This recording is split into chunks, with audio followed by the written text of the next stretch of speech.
Sebut saja Melati. Nah, hujan gerimis pun turun di sana, hujan gerimis turun. Anehnya itu si jalanan tuh pada sore itu tuh sepi banget. Si teman Melati ini menunjuk ke Wisma. Halo, kembali lagi bersama saya Ubang di Kumis Kupas Cerita Misteri. Kali ini saya akan menceritakan pengalaman mistis yang terjadi pada seseorang, yaitu teman saya sendiri sebenarnya. Berada dekat-dekat dengan Bandung lah ceritanya ya. Ya ceritanya bikin merinding, tapi mungkin tempatnya tuh masih aktif, jadi kita nggak boleh sebutin namanya. Termasuk nama pengirim cerita ini juga nggak boleh disebutin. Aku sih pengen manggilnya Mawar kan horor ya. Melati, sebut saja Melati ya. Kalau Mawar ntar di ini audionya di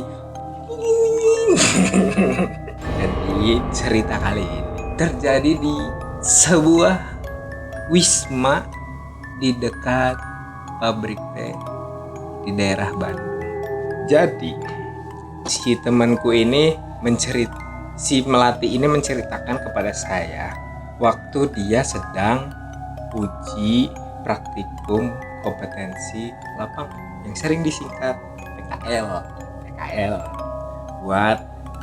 buat perkuliahannya gitu. Di jurusannya tuh ya sering banget ngadain PKL tiap semesternya, berkeliling-keliling tempat kayak pabrik, kayak perindustrian gitulah.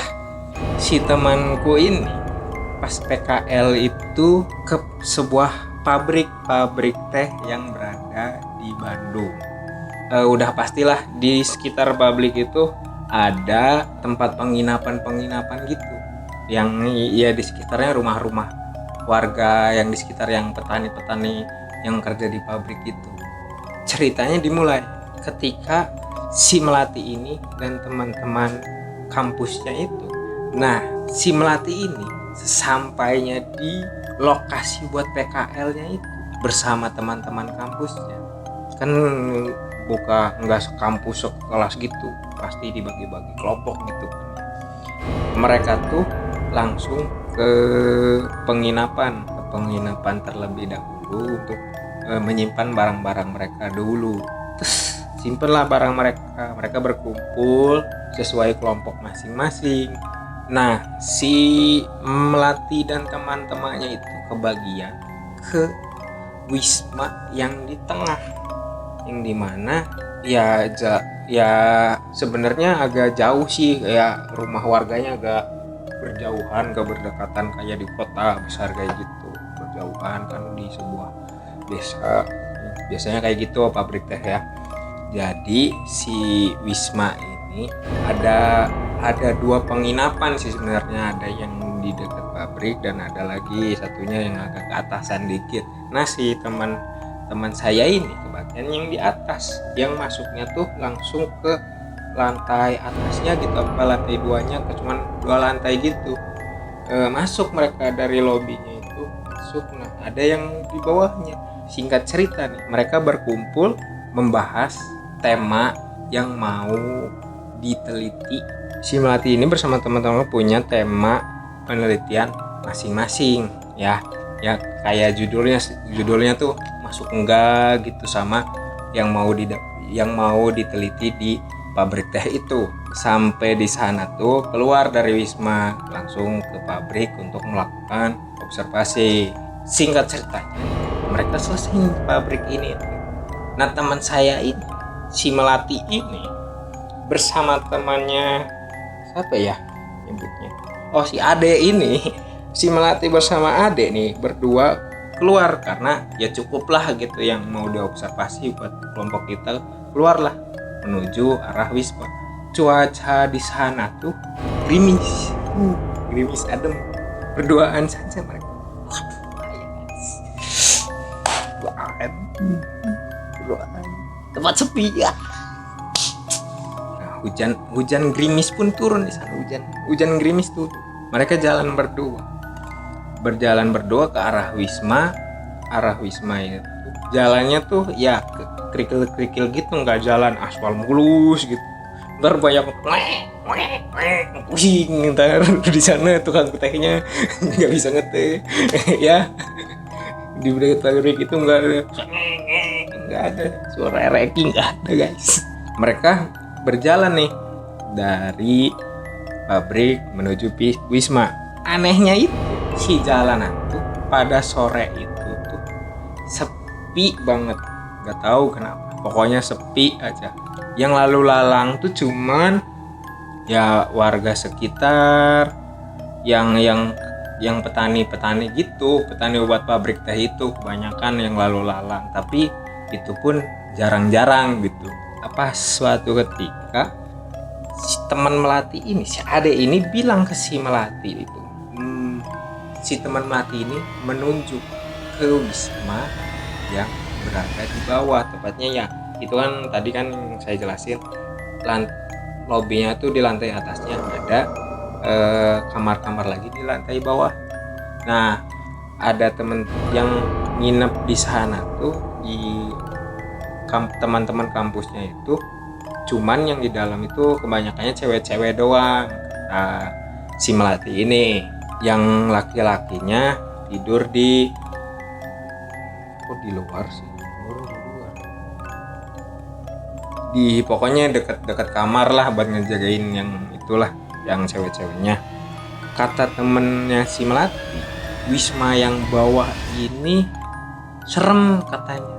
Iya serem, iya bener kata si Melati gitu. Iya emang bener serem, emang kelihatannya ya bangunan lama gitu, jadi yang atasnya itu cuma tambahan gitu, jadi ya kelihatan serem aja ketika ada bangunan yang sudah lama, kayaknya bukan apa ya yang dibangun zaman sekarang sih. Itu aja sih.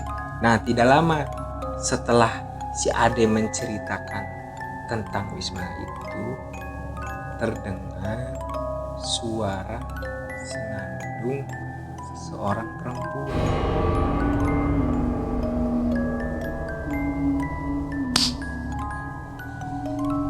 Merinding guys. Suara senandung perempuan ini terdengar seperti sangat dekat dari belakang mereka berdua yang sedang menuju ke arah wisma. Otomatis dong mereka kaget. Biasanya kayak gini kalau mitos tuh ketika suaranya terdengar dekat itu berarti jauh, tapi kalau suaranya terdengar jauh itu berarti dekat. Apa benar seperti itu? Kalau saya sih nggak mau sih, mau jauh mau dekat nggak mau, pergi kabur guys, nggak mau. Mereka mendengar suara senandung perempuan dari belakang mereka. Ya mereka kaget. Terus si Ade ini tiba-tiba modus guys, megang tangannya si Melati ini,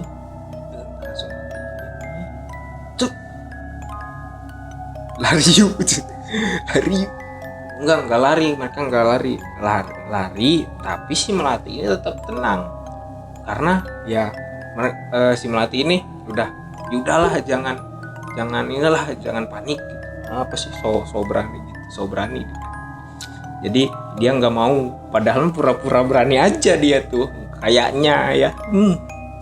Nenangin si Ade ini, udah kalem aja. Tapi tetep mereka jalannya udah nggak santai ke wisma itu, udah nggak santai. Tibalah di wisma, tiba di wisma apa coba, itu wismanya terkunci, mampus gitu. gue ketawa kalau kayak gitu. Nggak tahu lagi gue. Si Melati tetap berpikir tenang karena kayaknya ya bukan tahu, kayaknya si Melati ini yang coba tetap tenang, coba tetap berani meskipun pura-pura berani ya. Karena apa ya, kalau sosok itu sukanya ketika kita itu mulai ketakutan. sosok-sosok itu. Jadi energi yang dirasain kitanya tuh emang ntar keserap sama energi mereka begitu guys. Yang apa sih, sesuai cerita-cerita yang ada mah kayak gitu. Ceritanya udah sampai di situ dulu, pintunya terkunci, gak bisa masuk mereka berdua. Terus sudah, belum selesai sampai di sana doang cerita-cerita yang ada guys. Ada lagi, dia menceritakan satu hal lagi. Ada juga kejadian yang menimpa temennya lagi yang cowok. Ketika siapa ya, kita kasih nama lagi, cowok Komar. Si Komar ini temannya Melati. Ada lagi satu lagi, dia sukanya nyanyi lagu K-pop. Nah, si Komar ini berjalan, kata si Komar ini berjalan ke lorong itu, si laki itu yang kan di kamar-kamar kan tadi buat cewek-cewek doang. Nah, berjalan si Komar ini buat mandi. Nah, ada salah satu kamar mandi di lorong itu, sisanya kamar-kamar. Teman-teman si Komar itu sedang berkumpul di lorong itu tadinya mah. Nah, ya lewat dia mau mandi kan. Terus mau mandi Mar. Oke. Dia mandi pun masuk ke dalam. Apa coba yang dilakukan si Komar ini di dalam kamar mandi? Pasti otomatis itu mah guys. Otomatis di dalam kamar mandi ada ajang pencarian bakat guys.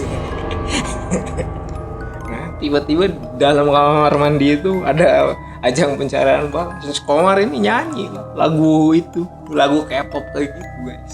Si Komar ini nyanyi lah dengan hebohnya itu di kamar mandi itu yang tadi. Seperti ada ajang pencarian bakat di dalam kamar mandi itu. Nah, Komar nyanyi. Terus yang di luar kan ya emang dibatasi pintu gitu kan, pintu doang. Itu ya kamar mandi, pintu. Nah, terdengarlah sayup-sayup suara perempuan dari lorong. Kayaknya temannya dia, kata Komar. Ya, jebar masih nyanyi. Kayaknya mereka berdua tuh nyanyinya heboh. Kok mereka berdua? Si Komar dan suara perempuan itu heboh nyanyi lagu K-pop gitu. Duet maut guys. Featuring. Jebar si Komar pun mandi. Sabunan, cuci muka, keramasan, sikat huntu, sikat gigi.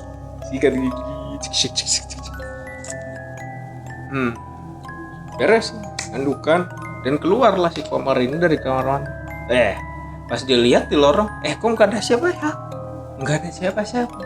Oh, mungkin udah pada masuk ke dalam kamar kali, atau ke tempat masing-masing gitu kali ya. Emang suasana itu sore dan hujan kayak gitu kan. Nah, si Komar ini nyamperin lah ke teman-temannya yang ngumpul di lorong. Kita pindah ke ruang tengah, nyamperin ke mereka dan nyeletuklah si Komar pada si temen ceweknya lagi, bukan si Melati, tapi temen ceweknya lagi. Siapa ya? Melati, masa Kamboja? Ke teman ceweknya itu yang nyanyi tadi, yang kata dia nyanyi, nyamperin lah, nyeletuk dia si Komar.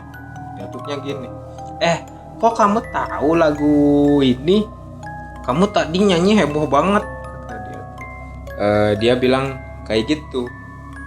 Nah, dijawabnya nih oleh si temen ceweknya itu, dijawab sama temannya si Melati ini, sama temennya, pokoknya teman-temannya si Melati ya. Dijawab nih oleh temannya, lagu apa? Kata temannya si Komar ini, teman ceweknya si Komar, lagu apaan? Aku nggak tahu lagu apaan itu. Kamu kan tahu sendiri kalau saya tuh nggak suka genre K-pop. Nah, si Komar ini mulai berpikir lah dari situ. Tapi dia masih orang tadi iya kok nyanyi bareng saya, featuring gitu. Kata dia tuh gitu, masih ngeyel terus, bersikeras dia. Pokoknya dia ditemani nyanyi. Nah, si temannya Komar ini bilang lah, tahu nggak sih, setelah setelah kamu masuk ke kamar mandi itu, semenit sampai 2 menit itu kita meninggalkan lorong itu dan pergi keluar sebentar, terus untuk melihat-lihat saja. Setelah si Komar heran. Terus siapa ya? Dia pasti berpikir kayak, terus siapa yang nyanyi bareng saya? Nah, si Komar ya kayak ada yang memperhatikan, kayak si Komar itu masuk kamar mandi dia nyanyi, jadi diikutin lah sama sosok itu, yang sosok yang bisa nyanyi K-pop juga kan, dance bisa juga. Si Komar masih teriak, orang bener tadi suara kamu kok, kayak gitu. Dia si Komar tuh masih berpikir kayak gitu ya kan, tapi dia ngerasa oh iya, tapi dia temen ceweknya ini emang gak suka K-pop, lagu K-pop gitu. Jadi dia masih heran aja gitu, diikutin lah. Terus itu suara siapa ya? Nah gitulah guys. Jadi akhirnya siapa ya suaranya? Kok banyak suara ya di Wisma di dekat pabrik? Kira-kira suara siapa? Mungkin suara angin kok bersenandungnya kayak gitu yang pas di jalan. Terus yang di kamar mandi suara lagu K-pop, artis kali. Udahlah, cerita kiriman teman saya ini udah sini. Terima kasih yang sudah berbagi cerita misteri sama saya untuk diceritakan kembali pada kalian yang menonton kali ini. Terima kasih dan jangan lupa ya subscribe, comment, and like ya. See you next video.